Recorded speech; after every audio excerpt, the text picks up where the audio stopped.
Shalom, jumpa lagi dengan saya Reinhard Samakansil dalam program pendalaman Alkitab Rabu siang 22 Juli dan mari belajar Alkitab episode 8. Alkitab yang lusuh, tanda jiwa yang sehat. Mari kita berdoa. Bapa dalam Yesus Kristus, kami hendak mendalami Alkitab, bimbing kami dengan Roh Kudus-Mu agar kami dapat memahami kehendak-Mu melalui pendalaman Alkitab ini. Amin. Kita akan mempelajari kitab Yosua dan kitab Ulangan. Bacaannya dari Rabu 29 Juli malam, yaitu Yosua 14 ayat 6 sampai 15, dan bacaan Minggu pagi 2 Agustus yaitu Ulangan 9 ayat 1 sampai dengan 3.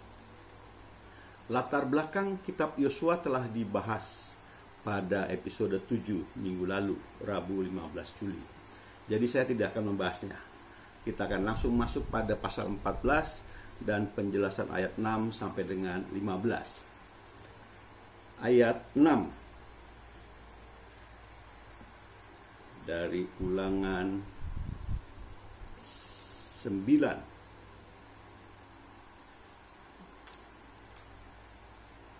Dari Yosua 14 ayat 6. Judulnya, perikopnya, Kaleb mendapat Hebron. Ayat 6, Bani Yehuda datang menghadap Yosua di Gilgal. Pada waktu itu berkatalah Kaleb bin Yefune orang Kenas itu kepadanya, engkau tahu firman yang diucapkan Tuhan kepada Musa, abdi Allah itu, tentang aku dan tentang engkau di Kades Barnea. Ada kalimat Kaleb bin Yefune orang Kenas. Kaleb bin Yefune orang Kenas. Sebelum peristiwa Eksodus bangsa Israel keluar dari tanah perbudakan menuju ke tanah Kanaan, peristiwa Eksodus, ayah Kaleb yang adalah orang non-Israel telah menikahi anak perempuan Hur, anggota kelompok Kelubai. Kaleb dari suku Yehuda.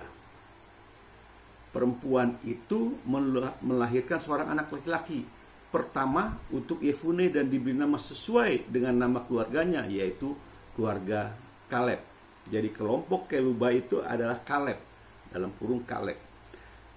Pemuda ini memperoleh hak istimewa dari sukunya dan kemudian menjadi kepala suku, si Kaleb ini. Kerabat Kaleb namanya Otniel, tadi ada di ayat yang kita bacakan itu ya, disebut anak Kenas. Maksudnya orang Kenas. Anak Kenas itu orang Kenas. Orang Kenas adalah salah satu suku di Negeb dan Gunung Seir. Karena memiliki hubungan kerabat dengan orang Kenas, suku Yehuda mungkin merupakan pengrajin perunggu yang tinggal di wilayah Araba yang kaya akan perunggu. Itu penjelasan ayat 6. Ayat 7. Aku berumur 40 tahun ketika aku disuruh Musa, hamba Tuhan itu, dari Kades Barnea untuk mengintai negeri ini, dan aku pulang membawa kabar kepadanya yang sejujur-jujurnya. Kaleb, sang kakek agung dari Yehuda, pemimpin kelompok minoritas di antara 12 suku pengintai, di antara 12 pengintai, bukan 12 suku, di antara 12 pengintai Israel, dengan rendah hati menghampiri Yosua di Gilgal untuk memohon wilayah yang telah dijanjikan kepadanya. Perhatikan bahwa di antara kedua tokoh ini tidak ada persaingan. Sementara ayat 7, penjelasan ayat 7. Ayat 8, sedang saudara-saudaraku yang bersama-sama pergi ke sana dengan aku membuat tawar hati bangsa itu. Aku tetap mengikuti Tuhan Allahku dengan sepenuh hati. Kaleb adalah sebuah contoh yang mencolok dari seorang percaya yang saleh. Ada kalimat, sebab ia tetap mengikuti Tuhan Allah dengan sepenuh hati. Ada kalimat itu di ayat 8 tadi yang kita baca. Maka Allah menganugerahkan kepadanya kekuatan dan keberanian jasmania walaupun telah berusia 85 saat itu, saat di ayat 8 itu. Kaleb mengklaim sebagai warisan yang mulia, yaitu Hebron. Hebron itu adalah tempat di dekat mana Abraham sebelumnya telah berkemah dan meninggal dunia. Dan karena itu sangat bersemangat untuk mengalahkan orang Enak, yang bagi kita merupakan gambaran tentang dosa batiniah dan berbagai pencobaan lahiriah. Di dalam menguasai Hebron, Kaleb berjasa besar bagi seluruh bangsa itu. Di kemudian hari, Kaleb dengan sukarela menyerahkan kota ini kepada orang Lewi dan tinggal di wilayah pinggiran kota itu. Di bacaan-bacaan selanjutnya. Itu ayat 8, 6, 7, 8 sudah dijelaskan. Dari ayat 9 sampai 15 saya ambil satu ayat saja, yaitu ayat 10. Jadi sekarang sesungguhnya Tuhan telah memelihara hidupku seperti yang dijanjikannya. Kini sudah 45 tahun lamanya sejak diucapkan Tuhan firman itu kepada Musa, dan selama itu orang Israel mengembara di padang gurun. Jadi sekarang telah berumur 85 tahun aku hari ini. Itu saya ambil ayat 10 dari penjelasan ayat 9 sampai 15. Iman Kaleb kembali diuji, sebab Hebron masih dikuasai suku Enak yang perkasa, badannya besar. Juga tanah Hebron tidak seluruhnya subur, sehingga harus diolah lagi. Perjuangan ini berat bagi Kaleb. Sebenarnya dapat dimaklumi jika Kaleb yang berusia 85 tahun memilih menghindari perjuangan berat itu dan berkata, aku sudah terlalu tua untuk hal-hal ini. Aku mau menghabiskan waktuku dengan tenang dan bermain dengan cucu-cucuku. Bisa saja Kaleb ngomong begitu, tapi Kaleb tidak memilih itu. Penjelasan ayat 9 sampai 15 yang tadi saya baca ayat 10 itu. Nah, rangkuman sebagai bahan khotbah, kita membaca keteguhan iman Kaleb. Dari buku ini saya ambil. Kita membaca dari keteguhan iman Kaleb dalam memegang janji Tuhan dan semangatnya tidak mengendur saat menghadapi tantangan. Ini dikupas di dalam khotbah saudara. Inilah ciri iman sejati. Iman sejati bukan hanya dimiliki Kaleb sendiri, melainkan terdapat juga pada kelompok ponakannya. Ponakannya sendiri dan kelompoknya. Ponakannya bernama Otniel. Itu nampak sekali imannya. Iman sejati itu lahir dari tantangan. Di balik keteladanan iman Kaleb, kita melihat anugerah dan kuasa Allah yang menopangnya. Bukan itu saja, Kaleb memiliki respon yang luar biasa terhadap janji Tuhan. Ia tetap taat dan setia mengikuti Tuhan sampai usia senja. Dalam perjuangannya mengikuti Tuhan, Kaleb tidak menghindari masalah, melainkan menghadapinya dengan tetap fokus pada Tuhan dan janjinya.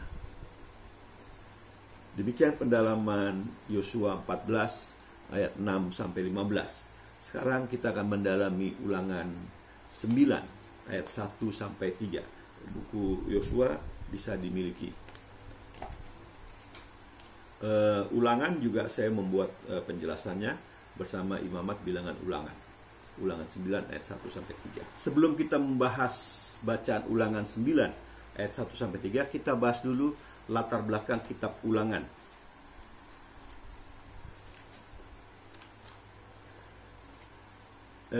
Tujuan penulisan dan ciri utama. Tujuan latar belakang, tujuan penulisan dan ciri utama dari kitab Ulangan. Kita akan bahas itu. Kitab Ulangan adalah salah satu dari 5 kitab Torah atau Pentateuch atau Taurat. Kejadian, Keluaran, Imamat, Bilangan, Ulangan. 5. Kitab ini terdiri dari 34 pasal bersama dengan kitab Kejadian, Keluaran, Bilangan, dan Imamat. Musa diimani sebagai penulis kitab ini. Kitab ini ditulis sekitar tahun 1405 sebelum Masehi. Diyakini tahun inilah sebagai waktu penulisannya. Tema sentral kitab ini adalah pembaharuan perjanjian. Kitab ini berisi amanat perpisahan Musa yang di dalamnya ia mengulas kembali dan memperbaharui perjanjian Allah dengan Israel. Demi angkatan Israel yang baru, mereka ini sudah mencapai akhir dari pengembaraan di padang gurun dan siap masuk ke Kanaan. Musa sendiri tidak masuk. Sebagian besar angkatan ini tidak mengingat Paskah pertama, tidak mengingat penyeberangan Laut Merah, Teberau, tidak mengingat pemberian hukum di 10 hukum Taurat, the Ten Commandments di Gunung Sinai. Mereka memerlukan pengisahan kembali yang bersemangat mengenai perjanjian, hukum, Taurat, dan kesetiaan Allah, dan suatu pernyataan baru mengenai berbagai berkat yang menyertai ketaatan dan kutuk yang menyertai ketidaktaatan. Jadi angkatan yang baru yang mau masuk ini tidak mengalami hal-hal yang tadi disebutkan. Paskah pertama, penyeberangan Teberau tidak mengalami. Sehingga Musa mengulang kembali. Makanya disebut kitab ulangan. Berbeda dengan kitab bilangan yang mencatat pengembaraan angkatan keluaran, angkatan Exodus, bangsa Israel yang suka memberontak selama 39 tahun, kitab ulangan meliputi masa yang pendek, sekitar 1 bulan, pada satu tempat di dataran Moab, sebelah timur Yehuda dan sebelah timur Yeriko dan Sungai Yordan. Jadi kalau bilangan itu 39 tahun itu, dari mulai keluar Mesir sampai ke dataran tinggi Moab yang subur itu, di mana sekarang mereka sedang berkemah dan bersiap masuk ke tanah terjanji Kanaan, menyeberangi Sungai Yordan. Nah, mereka selama sebulan Musa mengulang kembali ajaran-ajarannya yang di Gurun Sinai 39 tahun berputar-putar itu pada satu titik, satu tempat di dataran tinggi Moab yang subur itu, yang kelihatan Kanaan tapi dipisah oleh Sungai Yordan. Itu kitab ulangan, latar belakangnya. Nah, tujuan penulisan dari kitab Yosua,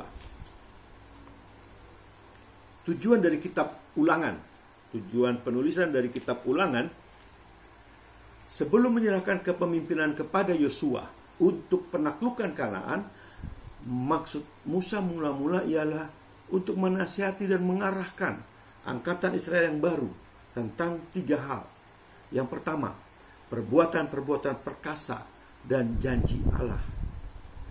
Kedua, kewajiban mereka bertalian dengan perjanjian untuk beriman dan taat.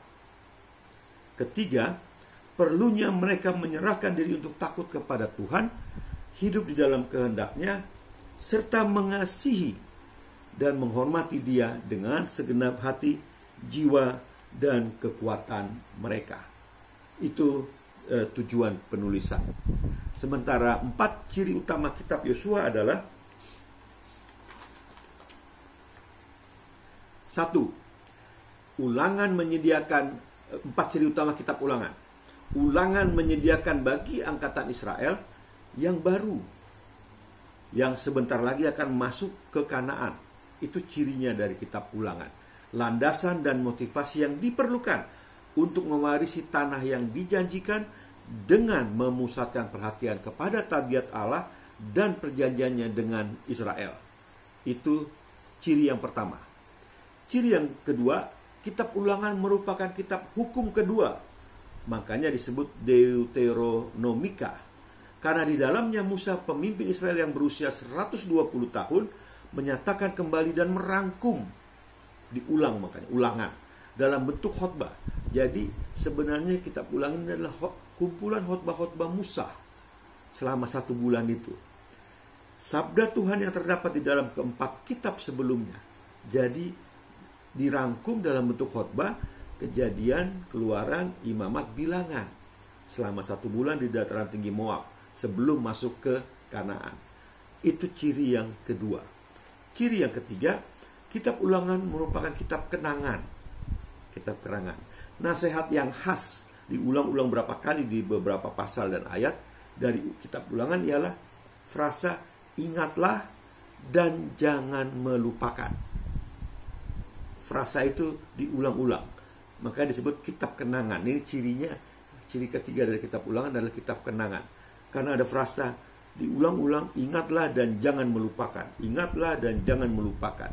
Daripada mengemukakan usaha untuk mencari kebenaran baru, kitab Ulangan menasihati Israel untuk mempertahankan dan menaati kebenaran yang sudah dinyatakan Allah sebelum dalam firman-Nya yang mutlak tidak berubah. Jadi mutlak tidak berubah, daripada cari kebenaran yang baru. Itu. Ciri yang terakhir, ciri keempat adalah dasar pikiran yang penting dalam kitab ini adalah rumusan iman plus ketaatan. Iman tambah ketaatan. Israel dipanggil untuk mempercayai Allah dengan segenap jiwa raga dan menaati perintah-perintahnya dengan tekun. Iman tambah kekuatan, iman tambah ketaatan akan memungkinkan mereka mewarisi janji-janji berkat Allah yang penuh. Ketiadaan iman dan ketaatan pada pihak lain akan mengakibatkan kegagalan dan hukuman apabila tidak sebaliknya, apabila tidak taat. Itu ciri keempat. Sekarang kita masuk penjelasan ayat 1 sampai ayat 3 dari pasal 9 kitab Ulangan. Ayat 1. Dengarlah hai orang Israel, engkau akan menyeberangi sungai Yordan pada hari ini untuk memasuki serta menduduki daerah bangsa-bangsa yang lebih besar dan lebih kuat daripadamu, yakni kota-kota besar yang kubu-kubunya sampai ke langit. Alasan dan pemberian nasihat ini ialah kemungkinan Israel mengusir penduduk yang terkenal sangat piawai dalam bertempur dan besar-besar badannya dan terlindung oleh benteng-benteng yang tampaknya tidak bisa diruntuhkan. Ada kalimat kota-kota besar yang kubu-kubunya sampai ke langit. Itu ayat 1. Sementara ayat 2 sampai 3 bicara tentang suku Enak. Enak ini nama suku ya. Dan bangsa-bangsa kuat lainnya. Suku Enak itu terkenal pandai bertempur, hebat dalam perang, badannya besar-besar. Kubunya itu benteng-bentengnya setinggi langit katanya. Sekalipun demikian, ujung tombak dari kemajuan Israel adalah Dia yang tinggal di surga dan menjadikan gunung-gunung yang paling tinggi tumpuan kakinya, dan lebih dari itu Dia juga merupakan api yang menghanguskan. Satu-satunya penjelasan ini, penjelasan ayat 2 dan 3. Satu-satunya penjelasan yang benar tentang kemenangan Israel hanyalah kefasikan orang Kanaan.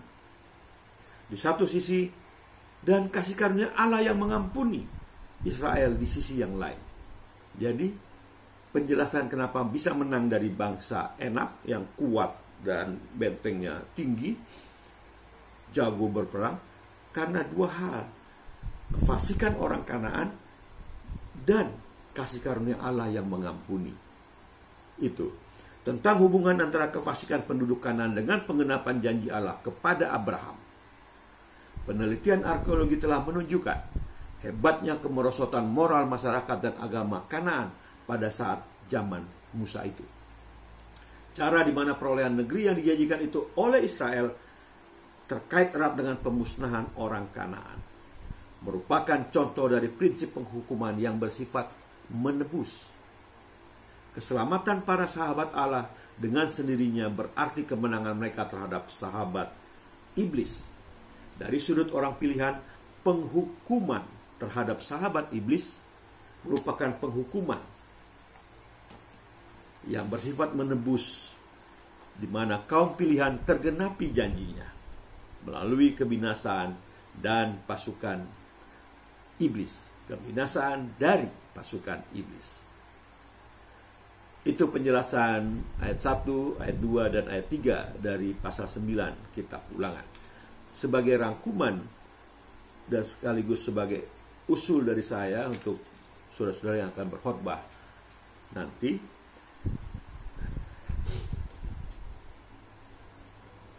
kecenderungan orang selalu berpikir bahwa jika ia melakukan sesuatu untuk Tuhan, maka Tuhan akan memberikan imbalannya. Di sini jelas satu hal. Manusia terlalu memiliki harga diri yang tinggi, sehingga tidak siap menerima sesuatu tanpa melakukan apa-apa. Dengan kata lain, manusia tidak pernah siap untuk menjadi seperti pengemis di hadapan Allah yang maha kaya. Manusia masih merasa bisa membayar Tuhan, dan dengan demikian bisa menyombongkan diri. Itu bisa dikupas di dalam khotbah, saudara. Bahkan Allah juga memberikan jaminan sebagai satu-satunya Allah yang berkuasa. Ialah yang akan berperang bagi bangsa Israel. Itu semua akan dilakukan Allah karena Allah telah berjanji kepada bapa-bapa leluhur Israel dan tidak pernah berdusta. Bangsa Israel berpikir bahwa karena kesetiaan dan karena kebaikan merekalah, maka mereka mendapatkan semua kebahagiaan itu. Musa menyatakan bahwa bukan demikian kebenarannya. Allah memberikan tanah itu karena janjinya yang berdaulat kepada para bapa leluhur, bukan karena kesetiaan bangsa Israel, karena mereka sebenarnya tegar tengkuk. Minta jemaat merenungkan hal ini. Semua yang baik yang kita terima dalam hidup ini adalah karena anugerah Tuhan semata. Berkat Tuhan tidak bisa kita beli dengan kebaikan kita. Demikian pendalaman Alkitab Rabu siang episode 8, sekaligus Mari Belajar Alkitab episode 8. Miliki buku penjelasan tafsir dari Imamat Bilangan Ulangan, karangan saya. Selamat berkhotbah. Mari kita berdoa. Terima kasih Bapa dalam Yesus, karena Engkau telah membimbing kami untuk mendalami Alkitab. Biarlah kami bersiap dan bersedia untuk membawakan khotbah pada saatnya, saat Tuhan. Terima kasih, ampuni salah dan dosa kami. Dalam nama Yesus kami berdoa. Amin. Sampai jumpa di penelaan Alkitab Rabu siang minggu depan, dan Mari Belajar Alkitab episode 9. Salam wow. Tuhan memberkati saudara.